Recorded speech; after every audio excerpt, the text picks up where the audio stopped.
Buenos días, buenas tardes o buenas noches con todas las personas que están viendo este video. Yo soy Nelson Berru.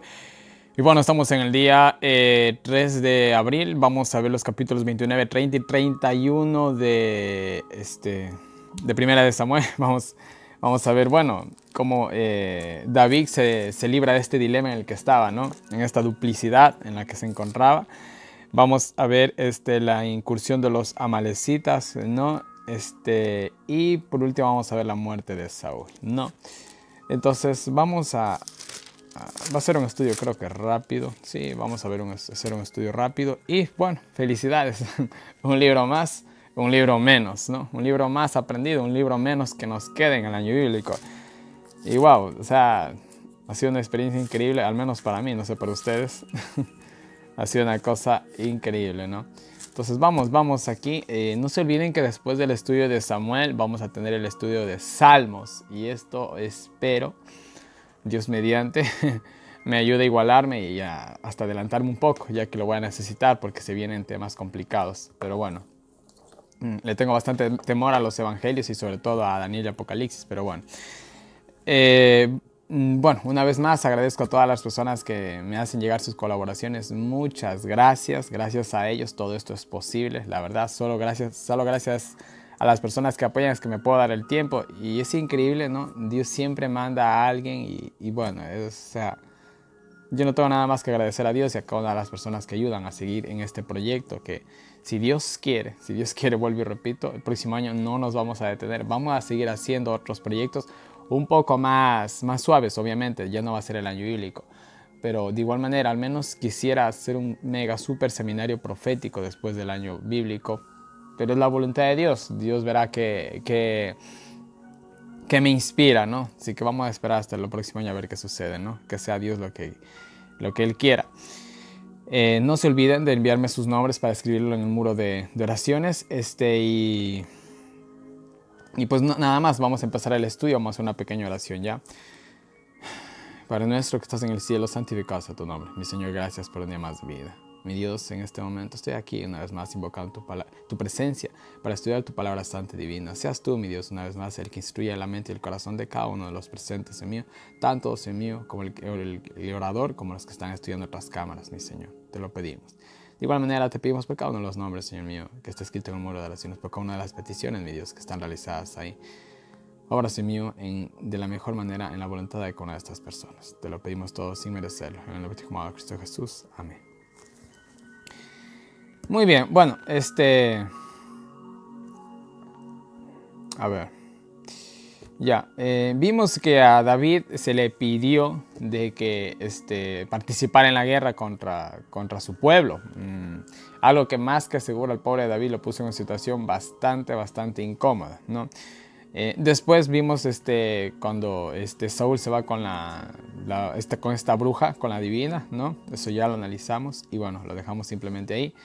Ahora, miren, aquí se despide a David. Entonces, miren, versículo 1. Y los filisteos se reunieron todas sus tropas en Afet. Israel acampó vuelta en la fuente que está en Jezreel. Bueno, unos en Afet, los otros en Jezreel.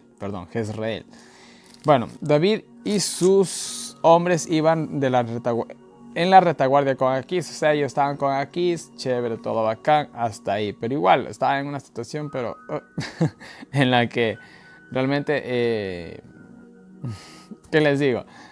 O sea, era una situación bastante difícil porque estaban siendo aliados con el pueblo de Dios, aliados de los que estaban contra el pueblo de Israel. Pero ellos eran israelitas y él incluso iba a ser el próximo rey. Entonces estaba en una situación muy complicada debido a una mala decisión porque simplemente se olvidó de consultar a Dios, ¿no? Y bueno, dice que los príncipes de los filisteos le preguntaron a Aquís y le dijeron, bueno, ¿y qué hace este tipo aquí? ¿No es David el que mató a Goliat? Y bueno, etcétera, ¿no? Entonces miren, fue un reproche bastante turro, ¿no? Incluso para David más adelante fue un reproche bastante turro, bastante feo. No sé si conocen la palabra turro, significa feo, o más o menos algo así. Entonces, bueno, entonces aquí escoge y se justifica, ¿no? Y le dice, mira, no, él ha estado conmigo, nunca me ha faltado, etcétera, le dice lo mejor, ¿no? Entonces los príncipes filisteos dicen, no puede estar aquí. Él en el entusiasmo, ¿no? En el clímax de la batalla, él podía coger y traicionarlos y matarlos a todos. Entonces ellos tenían ese temor, ¿no? Ellos tenían ese temor, ¿no? Ya. Entonces miren, bueno, él coge y le dice, ¿sabes qué? Despídelo, sácalo de la guerra, que no participe, mándalo por donde vino. En pocas palabras, lo que le dicen los príncipes aquí. Y bueno, aquí dice que llama a David, y miren, es interesante el versículo 6, lo que nos dice. Aquí llamó a David y le dijo, vive Jehová. Es interesante que un rey pagano, en este caso de los filisteos, mencione en este sentido el nombre de Jehová. Esto dice mucho de cómo él veía a Jehová. Posiblemente mientras David residía con él, él había tenido un impacto de la religión judía, ¿no? Por el mismo testimonio de David, ¿no? Esto es muy bueno, es muy, muy bueno. Nosotros como cristianos tenemos que brillar, mis queridos hermanos, en el buen sentido de la palabra, ¿no? Brillar. De esta manera la gente ve en nosotros, o sea, algo que ellos quieren, que ellos desean, ¿no? Es como, por ejemplo, miren, yo he puesto este ejemplo, ¿no? Yo soy de Ecuador. ¿Ustedes qué piensan de los ecuatorianos? ¿Ya? Entonces te pueden pensar lo mejor o lo peor. Y el otro día hablaba con alguien, X, y yo le decía, ella pensaba que acá, en mi país, todos son como yo. Entonces yo le decía, no, el ecuatoriano no es así, el ecuatoriano es un poquito más, bueno, no hablaba bien de mi gente. Entonces el ecuatoriano es así, es un poquito, incluso le digo, ¿tú a cuántos ecuatorianos conoces que resalten por ahí? Les digo.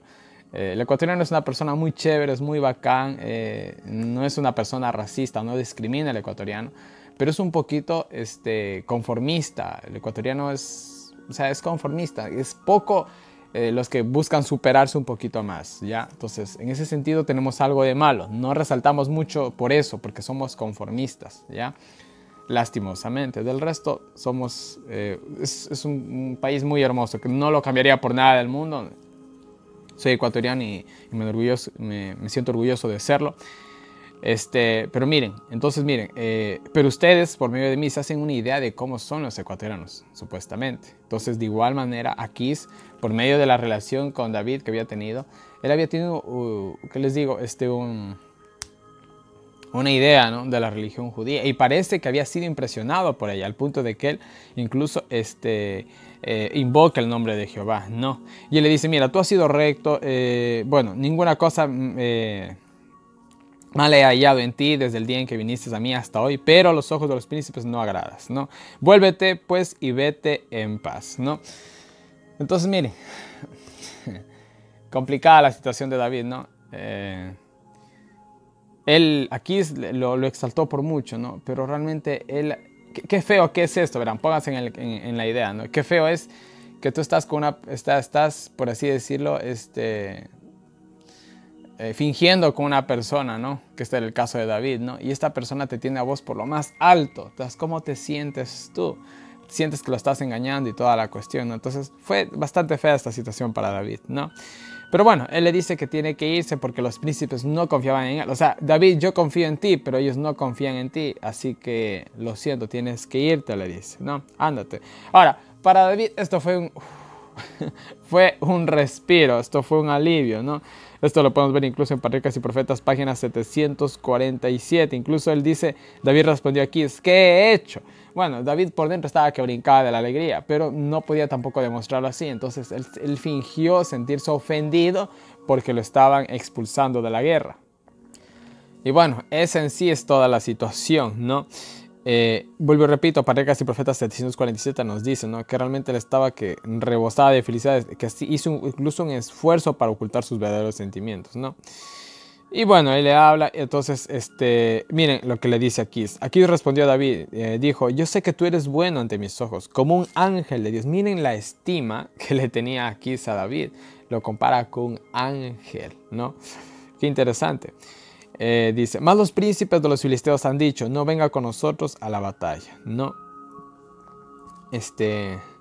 Bueno, según Patriarcas y Profetas, dice que los ángeles de Dios los sacaron a David de este dilema. Ellos fueron los que pusieron en el corazón de los otros príncipes filisteos esta desconfianza para que de esta manera David pueda ser librado, a pesar de la mala decisión que tomó David y de no haber sido tan leal a sus principios. Y bueno, a pesar de la falla que cometió, diríamos así mejor dicho, Dios en su divina providencia, él ayudó. Realmente Dios le ayudó ahí, ¿no? Muy bien. Entonces, dice, a ver, bueno, dice, versículo 10, levántate pues muy de mañana tú y los siervos de tu Señor, ¿no?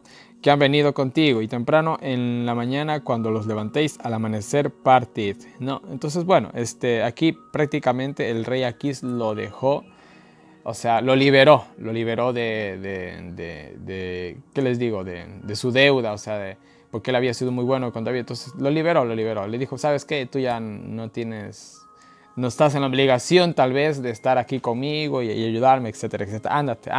Ándate incluso antes del amanecer, según lo dicen otras versiones de la Biblia. Pero bueno, entonces dice que David se levantó muy de mañana, él y los suyos, para irse y regresar a la tierra de los filisteos, y los filisteos subieron a Jezreel. Entonces regresaron donde ellos habían estado hospedados, que era en Siclat, la tierra que ellos le habían dado. Entonces simplemente cogen, se van y regresan con un alivio en el corazón, más que seguro, ¿no? Ahora viene algo muy triste, ¿no? Cuando David y sus hombres vinieron a Siclat el tercer día, los de Amalec habían invadido el sur y a Siclat, y habían asolado a Siclat y habían puesto a fuego. Entonces miren, ellos regresan donde ellos estaban residiendo. Se llevan la sorpresa que los amalecitas habían invadido su tierra donde ellos hospedaban, ¿no? Dicen que más o menos fue una caminata de 120 kilómetros en 3 días, más o menos lo que se cree, fue bastante lo que recorrieron. Bueno, y encima llegan, me imagino que cansados, ¿no? Ven toda su ciudad donde ellos vivían en llamas. Y bueno, dice, se habían llevado cautivas a las mujeres que estaban en ella, dice, pero no mataron a nadie, ni pequeño ni grande, sino los habían llevado y siguieron su camino. Entonces miren, todos los hombres se habían ido a la guerra. Ellos habían cometido aquí un error, dejar el campamento descuidado. Ahora, habían solamente mujeres y niños. ¿Qué podías hacer tú ahí? ¿Cómo te defiendes si solamente hay mujeres y niños? ¿Dónde estaban los hombres? En la guerra, ¿no? Aquí vemos los resultados ya de su mala decisión que él llegó a tomar, ¿no? Bueno, dice que cuando ellos llegaron, dice que lloraron, alzaron sus voces, lloraron hasta que no les faltó fuerzas. Porque claro, imagínate, se llevaron tu esposa, que ya saben que les iban a hacer a tus mujeres, porque los amalecitas se llevaron tanto a mujeres y niños sin matarlos, es porque obviamente las querían como concubinas, o de igual manera como esclavos y esclavas, refiriéndome a los niños y a las mujeres, ¿no? Entonces ellos se lamentaron hasta de decir basta, ¿no? Incluso las dos esposas de David se habían ido, todos estaban cautivos, ¿no? Y bueno, dice que incluso los hombres de él se le quisieron rebelar, ¿no? Porque prácticamente le echaron la culpa a él de haber dejado solos y solas, ¿no? A tanto a las mujeres como a los niños, ¿no? Entonces, incluso dice que lo quisieron incluso apedrearlo, ¿no? Pero dice que David se fortaleció en Dios. Y miren lo que dice, ¿no? Y dijo David al sacerdote Abiatar, hijo de Ahimelech, yo te ruego que me acerques el efod. Y Abiatar acercó el efod. Consultó a Dios. Miren, a pesar de que era una situación angustiosa y difícil, él no dijo rápido, hay que seguirlos. No, dijo, vamos a consultar a Dios a ver qué nos dice, ¿no? Entonces David consultó a Jehová diciéndole, seguiré esta tropa, la podré alcanzar, y le dijo, síguela que de cierto la alcanzarás y sin duda recobrarás todo, ¿no? Entonces tuvo la aprobación divina, rápidamente él cogió con sus 600 hombres que estaban, ¿no? Vinieron a la torre de Besor, donde se quedaron algunos, ahí se quedaron aproximadamente, fueron, se lo noté, ¿dónde está? Se quedaron 200, ¿no? Y siguió con 400, ¿no? Porque estaban cansados, habían venido recién caminando 3 días, entonces fue algo rápido, estaban cansados, entonces no llegaron todos, solamente se fue con 400. Y bueno, dice que hallaron en el campamento, bueno, hallaron en el campo, perdón, un egipcio, ¿no? Y lo trajeron con David, dice que le dieron de comer, le dieron de beber, y esperaron que se incorpore, ¿no? Le preguntaron, a ver, habla rápido, ¿qué sabes, qué no sabes? Etcétera, etcétera, etcétera. ¿De quién eres tú? Y bueno, comenzó a contar, el tipo soltó toda la sopa, ¿no? Perdón, algo más que se me olvidó, egipcio había estado 3 días sin comer, ¿no?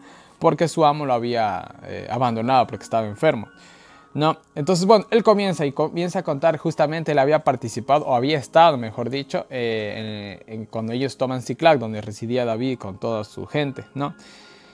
Entonces David le dijo, ¿me llevarás tú a esa tropa? Y él le dijo, júrame por Dios que no me matarás ni me entregarás en las manos de mi amo y yo te llevaré a esa gente. Bueno, hicieron un convenio con el egipcio. El egipcio los llevó hasta donde estaban ellos. Y bueno, dice que cuando llegaron, los amalecitas estaban en un reventón, estaban haciendo fiesta, estaban bebiendo, estaban comiendo, etcétera, etcétera. Y bueno, esto ayudó a que ellos puedan incluso tomarlos por sorpresa, perdón, y retomar sus posesiones, sus mujeres y sus niños, ¿no? Y bueno, dice que fue una batalla larga. Hirió desde aquella mañana hasta la tarde de la siguiente. O sea, fue una batalla larga, ¿eh? Fueron algunas horas, ¿eh?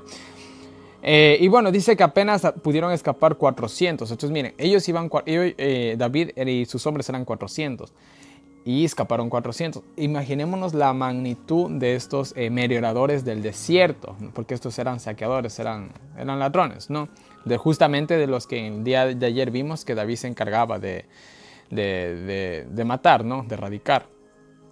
Entonces era un grupo grande, ¿no? Era un grupo grande. Lo bueno es que David tenía grandes hombres de guerra. O sea, los valientes de David no eran así cualquiera, ¿no? Eran realmente buenos guerreros, ¿no? Entonces esto también le ayudó a obtener muchas victorias y obviamente también el poder de Dios, ¿no?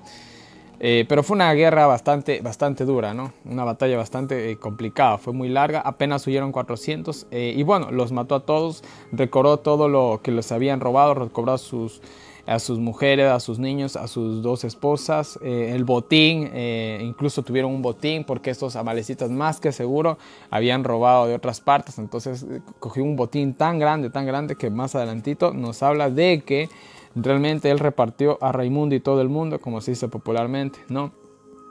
Y bueno, dice que ellos regresaron a donde ellos residían. Les salieron, dice, a recibir los 200 que se habían quedado.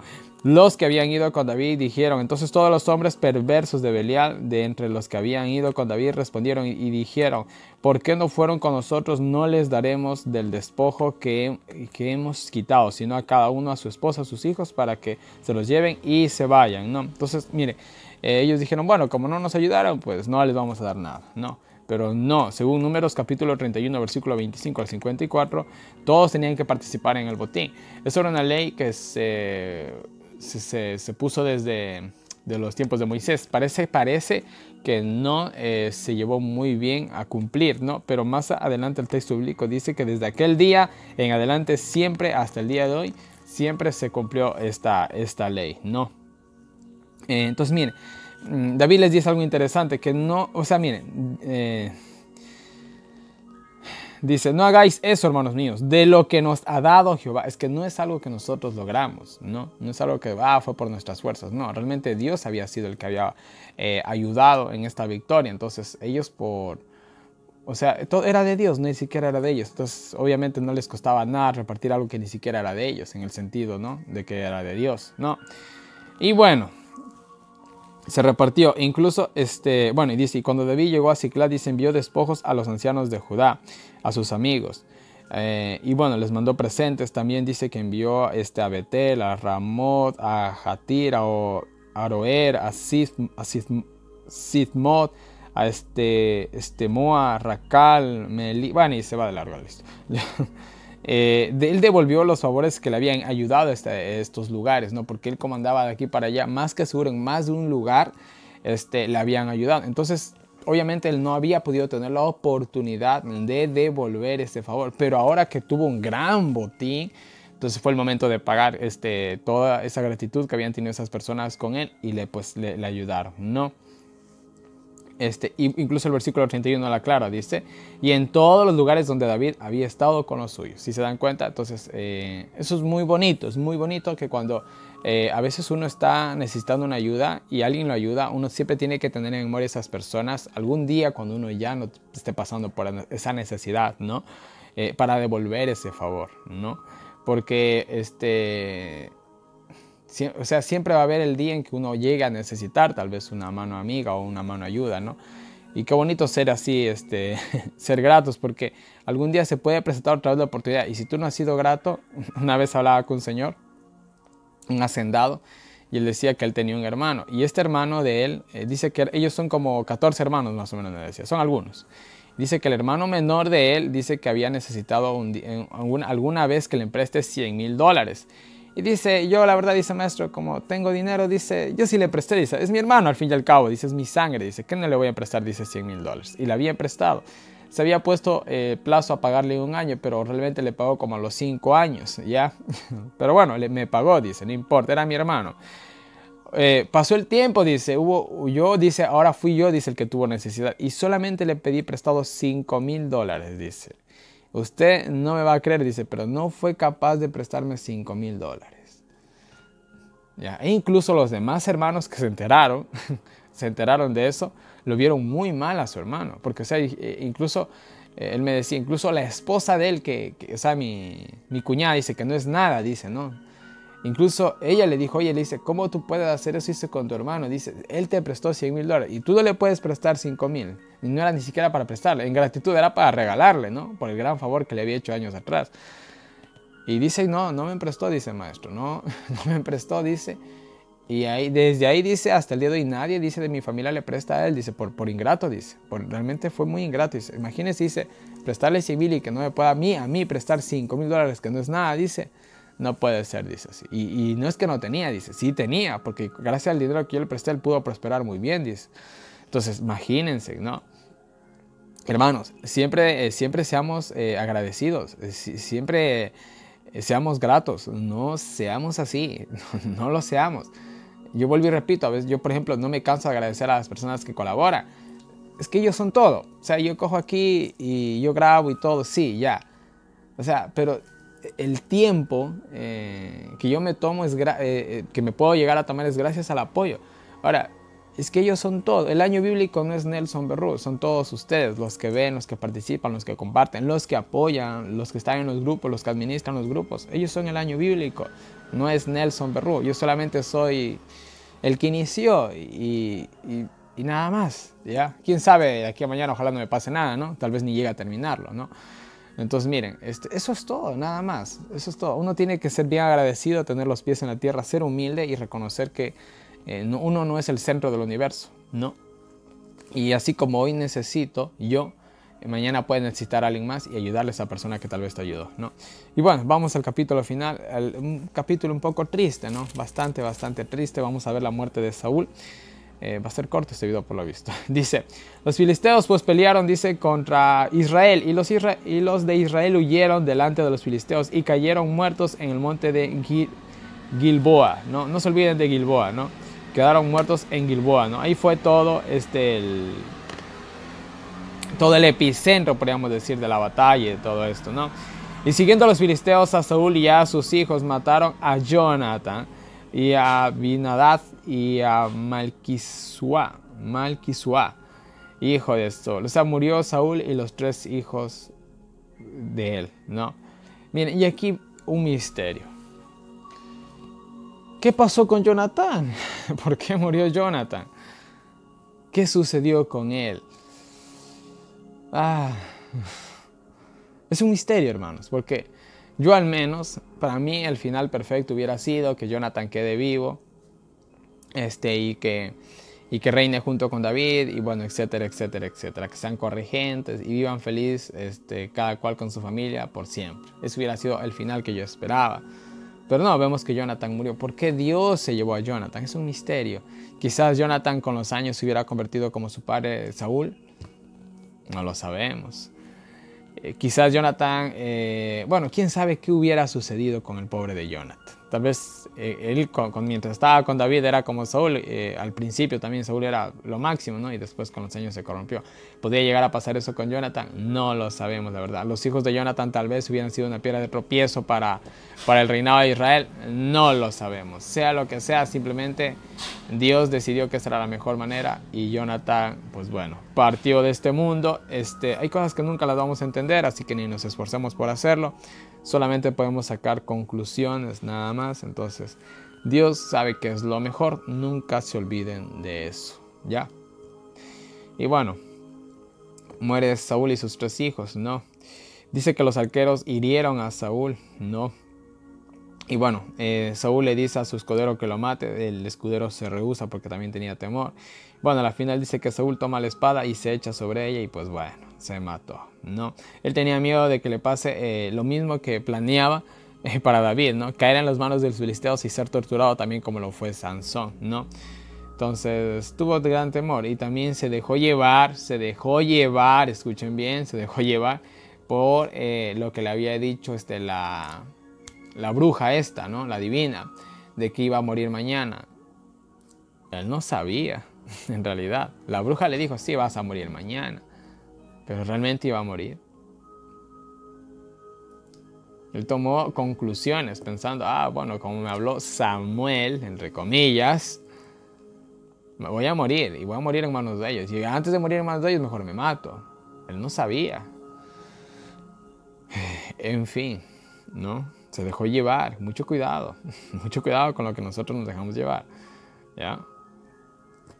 Bueno, se mató él y el escudero. Murieron los dos en el acto. Más adelante se habla de un joven. Esto ya vamos a ver el día de mañana en el siguiente capítulo. Se habla de un joven que supuestamente mató a Saúl. Es mentira, según Patriarcas y Profetas. Eso ya lo vamos a ver mañana. Pero él coge y se mata en el acto. Se mataron los dos en el acto, ¿no? Y bueno, dice versículo 7, debido a toda esta desgracia de la caída de Israel, dice, y los de Israel que estaban al otro lado del valle y al otro lado del Jordán, en estas 2 zonas, viendo que Israel había huido y que Saúl y sus hijos estaban muertos, dejaron las ciudades y huyeron los filisteos, vinieron y habitaron en ellas. En sí fueron la tribu de Nectalí, Zabulón, Isaacar, Manases y Gad las afectadas, ¿no? Unas en total, otras en parte. Y pues bueno, lastimosamente los filisteos se apoderaron de estas tribus, o de la mayoría de ellas, ¿no? Debido a la pérdida que había tenido el pueblo de Israel, ¿no? Pues bueno, ¿no? Estas fueron, miren, escuchen, qué interesante, ¿no? Cómo empieza el libro de Samuel. El libro de Samuel, bueno, empieza con la historia de Samuel. Más adelante se enfoca específicamente en tener un rey. Y estaban bien, sin el rey estaban bien. Pero pidieron un rey, quieren un rey, bueno, está bien, quieren un rey, ya, ahí tienen su rey. Y el rey que ellos querían conforme al corazón de Israel, no conforme al corazón de Jehová, sino un rey conforme al corazón de Israel. Después tuvieron un rey conforme al corazón de Jehová, y estamos hablando de David, que tampoco fue el tipo perfecto, ¿no? Por ahí hizo también sus travesuras. Ahora, querían un rey, pues bueno, el libro de Samuel, al menos la primera parte, termina con las consecuencias de tener un rey. Y pues miren cómo terminaron teniendo un rey. Sin el rey nunca habían perdido tantas posesiones. Hasta que yo recuerde, no habían perdido. Ni siquiera en la época de los jueces perdieron tanto, creo. ¿Ya? Pero ellos quisieron un rey, pues bueno, ahí estuvo su rey, ¿no? Esas fueron las consecuencias de tener un rey, ¿no? Bueno, dice que los filisteos hallaron a Saúl y a sus 3 hijos, ¿no? Le cortaron la cabeza a Saúl, le despojaron de sus armas, le enviaron mensajeros por toda la tierra a los filisteos para que lo publicaran en el templo de sus ídolos, ¿no? Y pusieron sus armas en el templo de Astarot, colgaron su cuerpo en el muro de Bexseán, ¿no? Qué pena. Qué pena. Bueno. Bueno, si quieren mayor información respecto a esto, vayan a Patriarcas y Profetas, página 737. Y los versículos finales nos dicen, más oyendo los de Jabes de Galat. Verán, los de Jabes de Galat, ellos habían sido liberados de los amonitas, si no mal recuerdo, de los amonitas, cuando Saúl recién comenzó su reinado, o antes de ser coronado, cuando tuvo su primera batalla, ¿no? Entonces los de Jabes de Galat, que era de la tribu de Gad, le debían mucha gratitud, al menos a Saúl. Entonces ellos, los de Galat, dice que, oyendo lo que había pasado con Saúl, dice que se reunieron hombres valientes, ¿no? Recuperaron el cuerpo de Saúl, los cuerpos de sus hijos, que estaban los hijos del muro de Bexseán, y viendo a Jabes los quemaron, bueno, y viniendo, a Jabes los quemaron allí, ¿no? Entonces los trajeron sus cuerpos a Jabes de Galat, quemaron sus cuerpos, los inmolaron, podríamos decirlo, ¿no? Y les dieron sepultura, ¿no? Debajo de un árbol, ¿no? Y ayunaron 7 días, ¿no? Bueno, un luto pequeño al menos. Pero bueno, en fin. Entonces, así lastimosamente terminó la historia de Saúl, del primer rey de Israel. No fue en gloria, lastimosamente, porque no buscó gloria. Es así de simple. No buscó la gloria de Jehová, así que murió conforme a la gloria de los hombres, ¿no? Y la gloria de los hombres, pues bueno, no es muy buena, como vemos, ¿no? Y nada más parece que no. Nada más, ¿no? Bueno, mis queridos hermanos, felicidades, un libro menos, un libro más. Mañana continuamos con la segunda parte, porque el libro de Samuel no es que empieza en otra historia, no. El libro de Samuel, la segunda parte, pues bueno, empieza justamente con los acontecimientos que termina del capítulo 31. Parece ser que este es un libro un poquito más suave, según los comentarios que estaba viendo. Perdón.